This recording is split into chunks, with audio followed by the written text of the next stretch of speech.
பணி ஓய்வு பெற்றவர்களுக்கு கிரெடிட் கார்டு கிடைக்குமா? எதன் அடிப்படையில் அதை வழங்குவார்கள்? அப்படின்னு கேட்டிருக்காங்க. அதாவது பணி ஓய்வு ரிட்டயர்மெண்ட் ஆனவங்களுக்கு லோன் கிடைக்காது.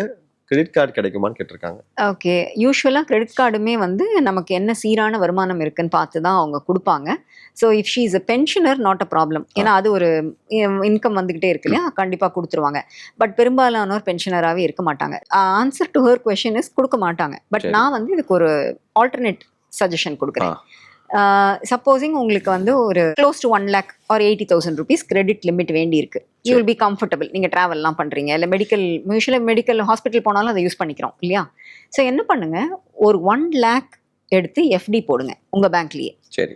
அந்த எஃப்டியை வந்து உங்க பேங்க்ல இந்த எஃப்டியை கொலாட்டரலா வச்சு எனக்கு கிரெடிட் கார்டு கொடுங்கன்னு கேளுங்க. Oh! So they will mark a lien on that 1 lakh FD.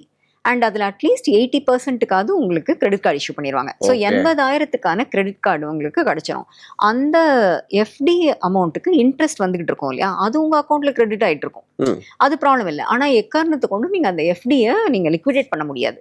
அந்த எஃப்டியை லிக்விடேட் பண்றதுன்னா உங்க கிரெடிட் கார்டு க்ளோஸ் ஆயிடும். ஓகே. ஸோ இது வந்து not only for retirees, many self employed பீப்புளுக்கு கூட இனிஷியல் இயர்ஸில் கிரெடிட் கார்டு கிடைக்கிறது ஒரு சேலஞ்சாக தான் இருக்குது.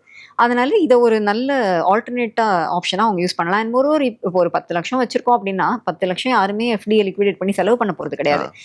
And also it is interest bearing. So ஏன் ஒரே ஒரு 1 lakh எடுத்து நமக்கே ஒரு கிரெடிட் கார்டு வாங்கிக்கலாமே.